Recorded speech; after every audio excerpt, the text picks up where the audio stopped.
Welcome back to Consumed by Stars. We are nearing the end of this wolf journey that we have been on for about a week and a half now, and should take a few more days.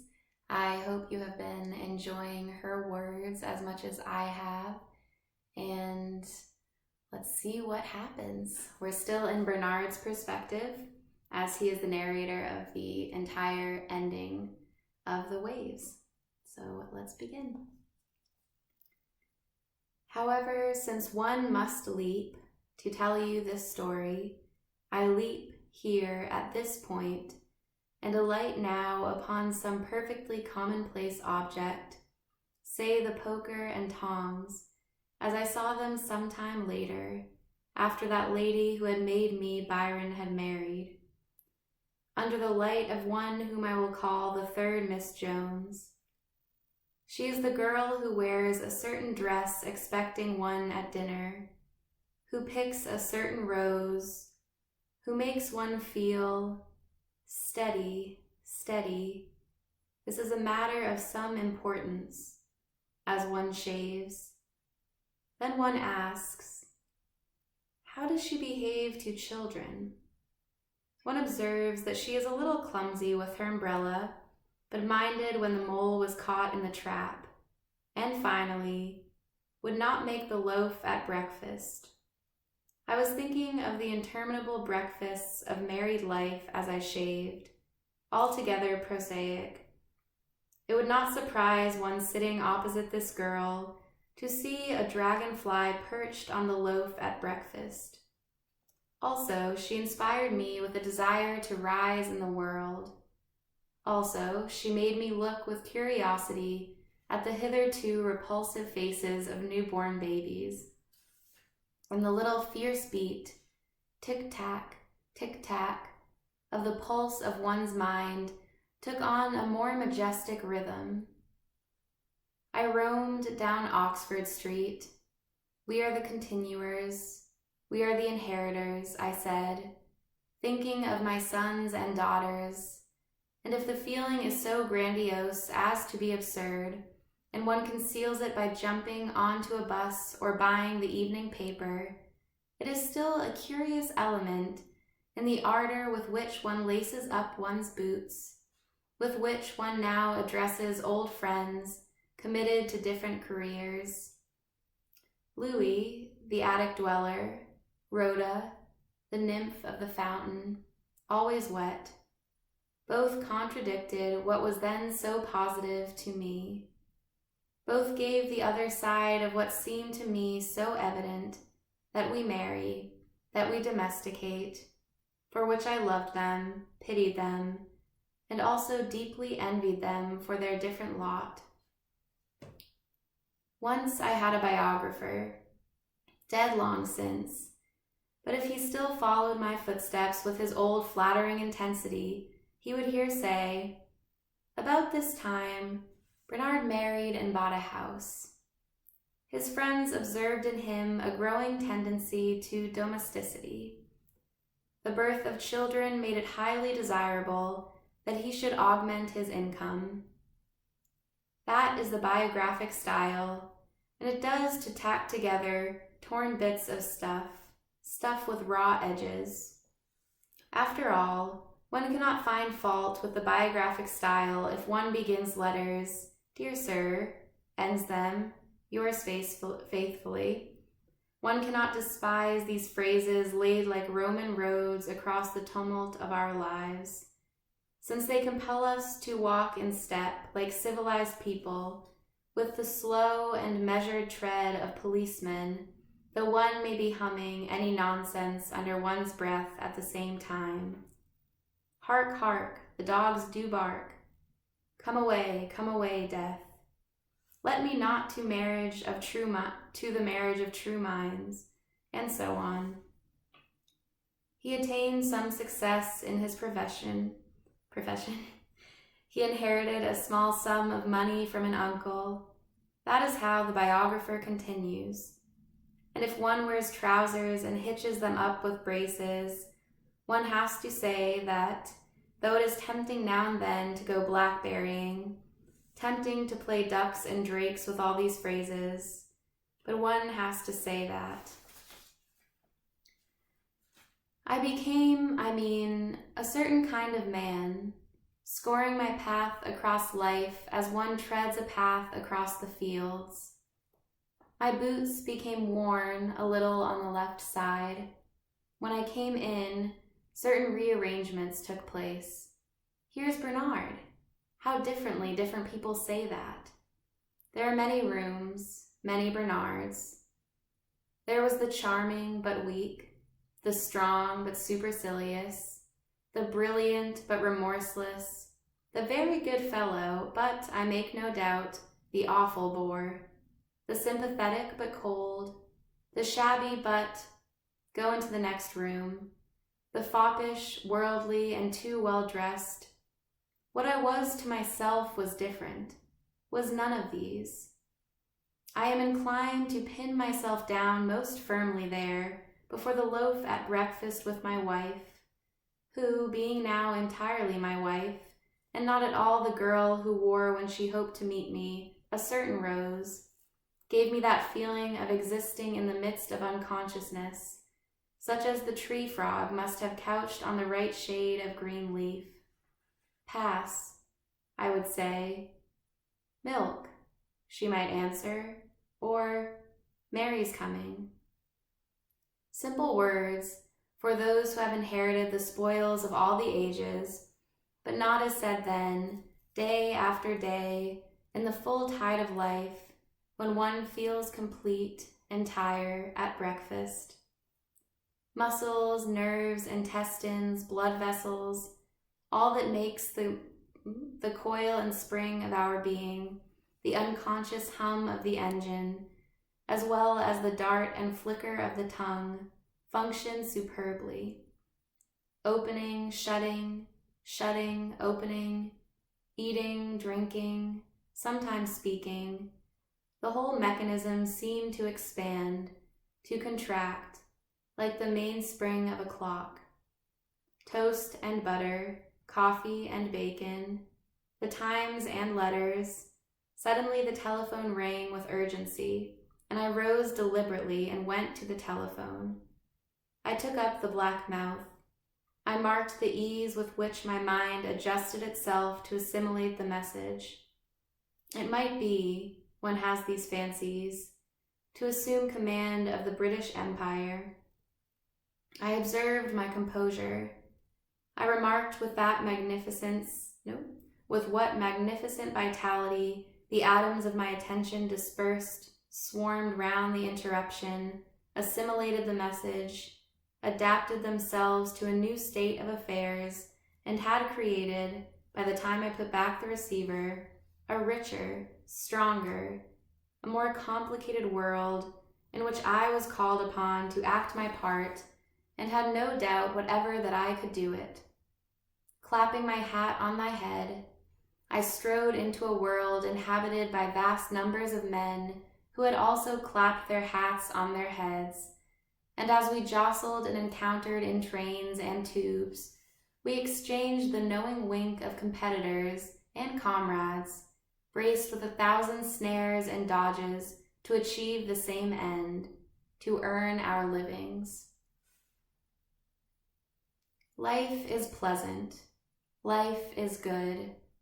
The mere process of life is satisfactory. Take the ordinary man in good health. He likes eating and sleeping. He likes the snuff of fresh air and walking at a brisk pace down the Strand.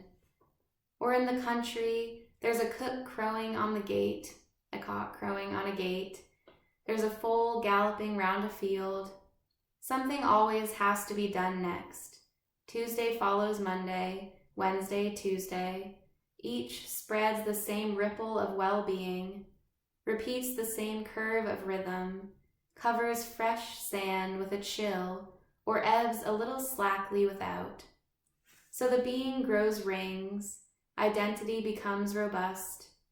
What was fiery and furtive like a fling of grain cast into the air and blown hither and thither by wild gusts of life from every quarter, is now methodical and orderly, and flung with a purpose, so it seems. Lord, how pleasant! Lord, how good! How tolerable is the life of little shopkeepers, I would say, as the train drew through the suburbs and one saw lights in bedroom windows. Active, energetic as a swarm of ants, I said, as I stood at the window and watched workers, bag in hand, stream into town. What hardness, what energy and violence of limb, I thought, seeing men in white drawers scouring after a football on a patch of snow in January. Now being grumpy about some small matter, it might be the meat. It seemed luxurious to disturb with a little ripple the enormous stability, whose quiver, for our child was about to be born, increased its joy of our married life. I snapped at dinner. I spoke unreasonably, as if, being a millionaire, I could throw away 5 shillings, or, being a perfect steeplejack, stumbled over a footstool on purpose.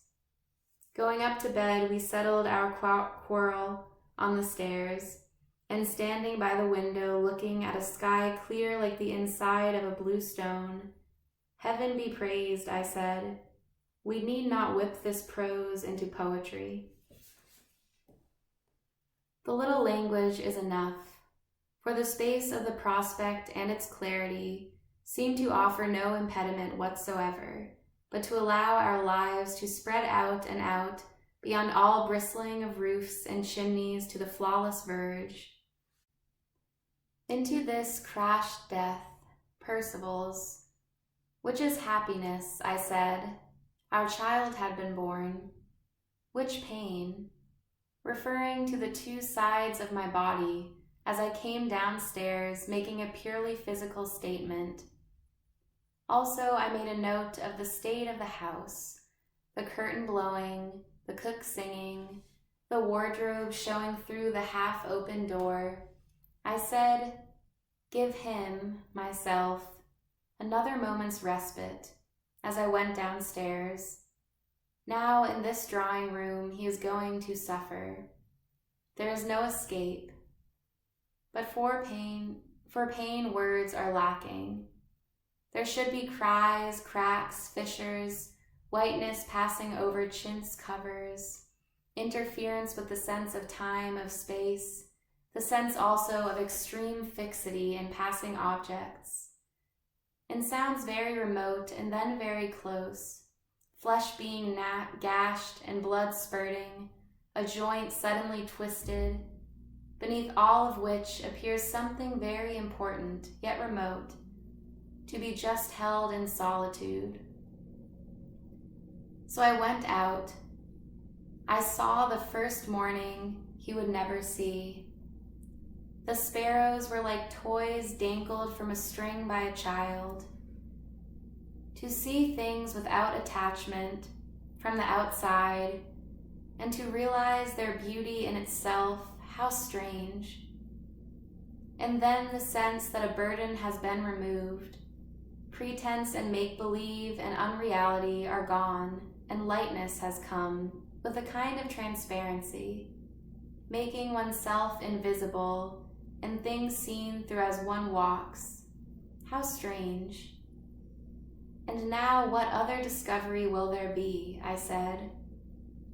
And in order to hold it tight, ignored newspaper placards and went and looked at pictures.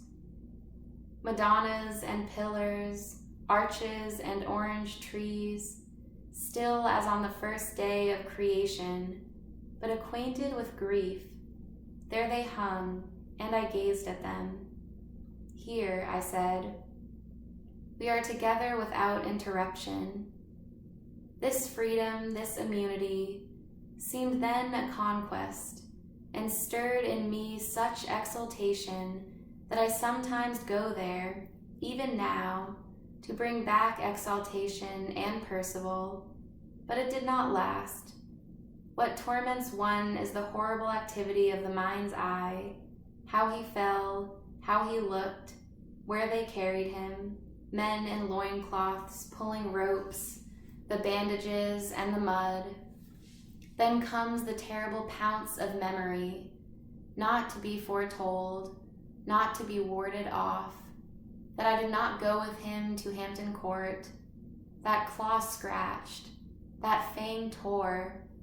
I did not go, in spite of his impatiently protesting that it did not matter. Why interrupt? Why spoil our moment of uninterrupted community? Still, I repeated sullenly, I did not go, and so, driven out of the sanctuary by these officious devils, went to Ginny, because she had a room with little tables, with little ornaments scattered on little tables. There I confessed with tears I had not gone to Hampton Court, and she, remembering other things, to me trifles but torturing to her, showed me how life withers when there are things we cannot share.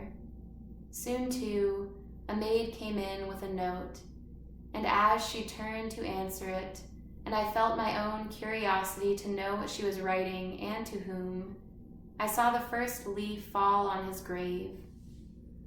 I saw us push beyond this moment and leave it behind us forever. And then, sitting side by side on the sofa, we remembered, inevitably, what had been said by others. The lily of the day is fairer far in May. We compared Percival to a lily, Percival whom I wanted to lose his hair, to shock the authorities, to grow old with me. He was already covered with lilies. So the sincerity of the moment passed, so it became symbolical, and that I could not stand. Let us commit any blasphemy of laughter and criticism, rather than exude this lily-sweet glue and cover him with phrases, I cried. Therefore I broke off, and Ginny, who was without future or speculation, but respected the moment with complete integrity, gave her body a flick with the whip, pouted her face, for which I loved her, and waved to me as she stood on the doorstep, pressing her hand to her hair so that the wind might not disorder it, a gesture for which I honored her, as if it confirmed our determination not to let lilies grow, are produced.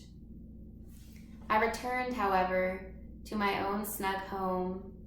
I observed with disillusioned clarity the despicable non-entity of the street, its porches, its window curtains, the drab clothes, the cupidity and complacency of shopping women and old men taking the air in comforters, the caution of people crossing, the universal determination to go on living, when really, fools and gulls that you are, I said, any slate may fly from a roof, any car may swerve, for there is neither rhyme nor reason when a drunk man staggers about with a club in his hand.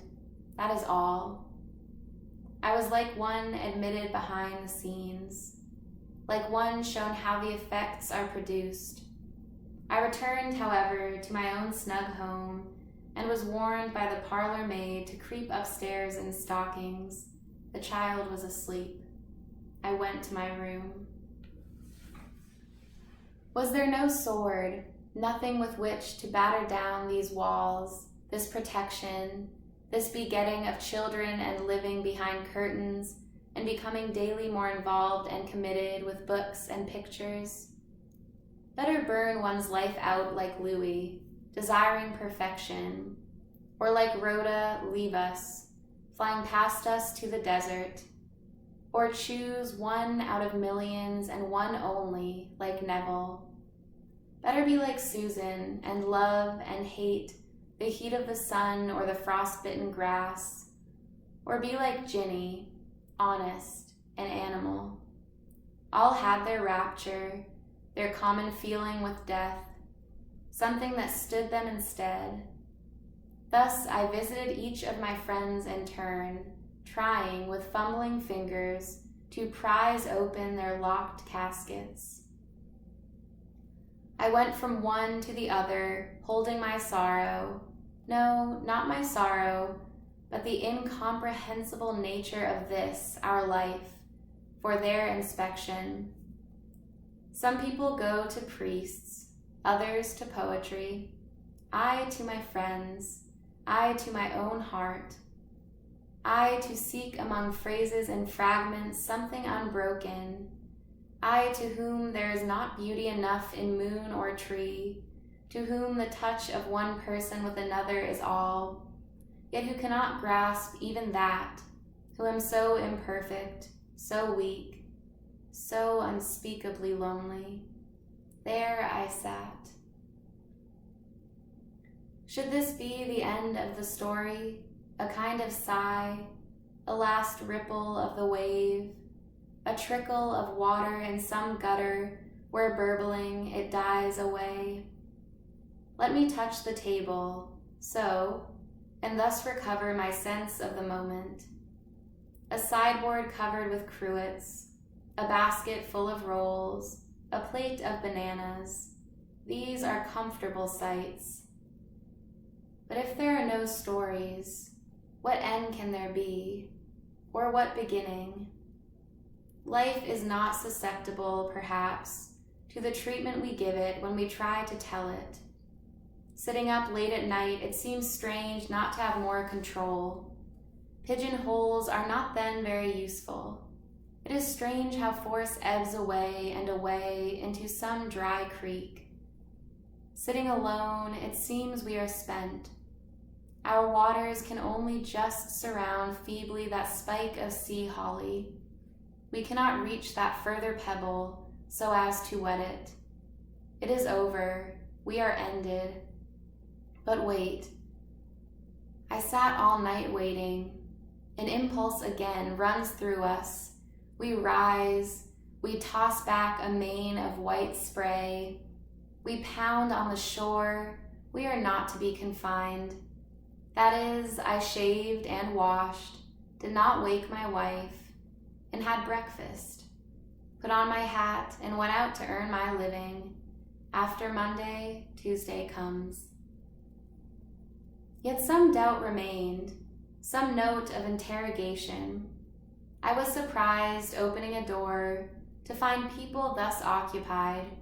I hesitated, taking a cup of tea, whether one said milk or sugar, and the light of the stars falling, as it falls now, on my hand after traveling for millions upon millions of years.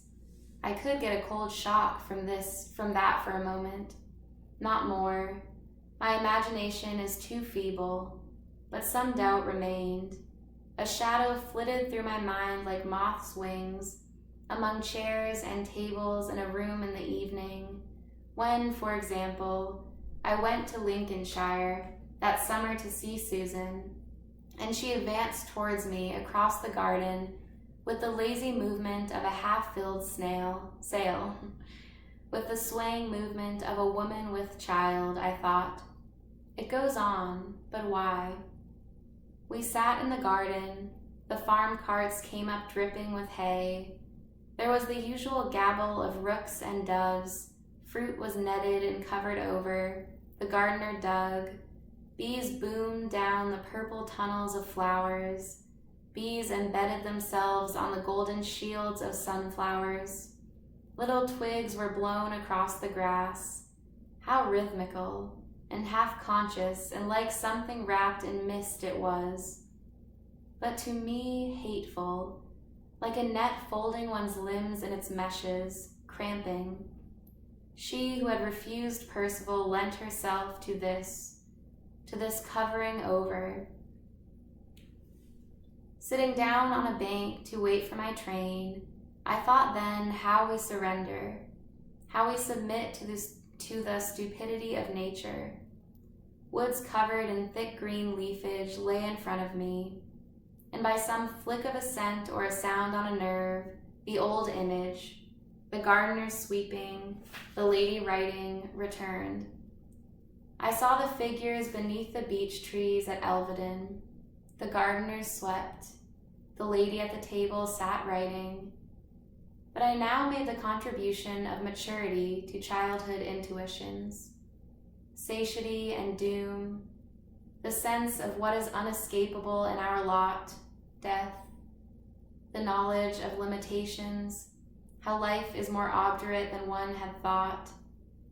Then, when I was a child, the presence of an enemy had asserted itself. The need for opposition had stung me. I had jumped up and cried, "Let's explore." The horror of the situation was ended. Now what situation was there to end? Dullness and doom? And what to explore? The leaves and the wood concealed nothing. If a bird rose, I should no longer make a poem. I should repeat what I had seen before. Thus, if I had a stick with which to point to indentations in the curve of being, this is the lowest. Here it coils useless on the mud where no tide comes. Here where I sit with my back to a hedge and my hat over my eyes, while the sheep advanced remorselessly in that wooden way of theirs, step by step, on stiff, pointed legs. But if you hold a blunt blade to a grindstone long enough, something spurts, a jagged edge of fire, so held to lack of reason, aimlessness, the usual, all massed together, outspurted in one flame, hatred, contempt. I took my mind, my being, the old dejected, almost inanimate object, and lashed it about among these odds and ends, sticks and straws, detestable little bits of wreckage, flotsam and jetsam, floating on the oily surface. I jumped up, I said, "Fight, fight," I repeated. It is the effort and the struggle. It is the perpetual warfare. It is the shattering and piecing together. This is the daily battle, defeat or victory, the absorbing pursuit. The trees scattered, put on order. The thick green of the leaves thinned itself to a dancing light. I netted them under with a sudden phrase. I retrieved them from formlessness with words. The train came in. Lengthening down the platform, the train came to a stop. I caught my train, and so back to London in the evening. How satisfactory. The atmosphere of common sense and tobacco, old women clambering into the third-class carriage with their baskets, the sucking at pipes, the good nights and see you tomorrows of friends parting at wayside stations, and then the lights of London. Not the flaring ecstasy of youth, not that tattered violet banner, but still the lights of London all the same, hard electric lights, high up in offices, street lamps laced along dry pavements, flares roaring above street markets. I like all this when I have dispatched the enemy for a moment. Also, I like to find the pageant of existence roaring, in a theater, for instance. The clay-colored, earthy, nondescript animal of the field here erects himself and with infinite ingenuity and effort puts up a fight against the green woods and green fields and sheep advancing with measured tread, munching. And of course, windows in the long gray streets were lit up. Strips of carpet cut the pavement. There were swept and garnished rooms, fire, food, wine, talk, men with withered hands, women with pearl pagodas hanging from their ears, came in and went out. I saw old men's faces carved into wrinkles and sneers by the work of the world. Beauty cherished so that it seemed newly sprung even in age, and youth so apt for pleasure that pleasure, one thought, must exist. It seemed that grasslands must roll for it, and the sea be chopped up into little waves, and the woods rustle with bright-colored birds for youth expectant. There one met Ginny and Hal, Tom and Betty. There we had our jokes and shared our secrets and never parted in the doorway without arranging to meet again in some other room as the occasion, as the time of year suggested. Life is pleasant. Life is good. After Monday comes Tuesday, and Wednesday follows. Yes, but after a time with a difference, it may be that something in the look of the room one night, in the arrangement of chairs, suggests it. It seems comfortable to sink down on a sofa in a corner, to look, to listen. Then it happens that two figures standing with their backs to the window appear against the branches of a spreading willow. With a shock of emotion one feels, there are figures without features robed in beauty. In the pause that follows while the ripples spread, the girl to whom one should be talking says to herself, "He is old," that she is wrong. It is not age. It is that a drop has fallen, another drop. Time has given the arrangement another shake. Out we creep from the arch of the current leaves, out into the wider world. The true order of things, this is our perpetual illusion, is now apparent. Thus, in a moment in a drawing room, our life adjusts itself to the majestic march of day across the sky. It was for this reason that instead of pulling on my patent leather shoes and finding a tolerable tie, I sought Neville. I sought my oldest friend, who had known me when I was Byron, when I was Meredith's young man, and also that hero in a book by Dostoevsky, whose name I have forgotten.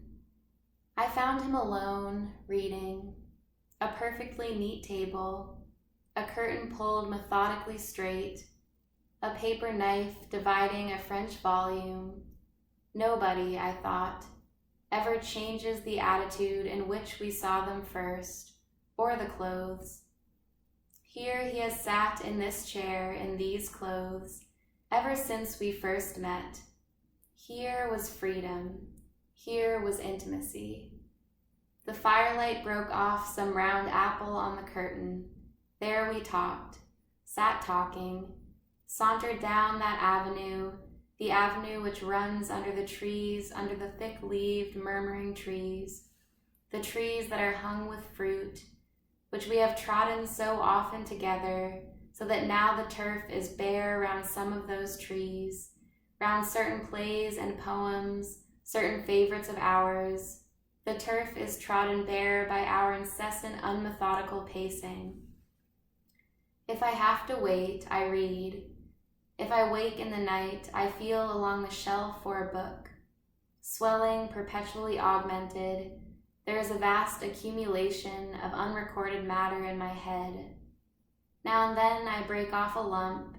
Shakespeare it may be some old woman called Peck, and say to myself, smoking a cigarette in bed, "That's Shakespeare, that's Peck," with the certainty of recognition and a shock of knowledge which is endlessly delightful, though not to be imparted. So we shared our Pecks, our Shakespeares, compared each other's versions, allowed each other's insight to set our own Peck or Shakespeare in a better light, and then sank into one of those silences which are now and again broken by a few words, as if a fin rose in the wastes of silence. And then the fin, the thought, sinks back into the depths, spreading round it a little ripple of satisfaction, content. Yes, but suddenly one hears a clock tick. We who had been immersed in this world became aware of another.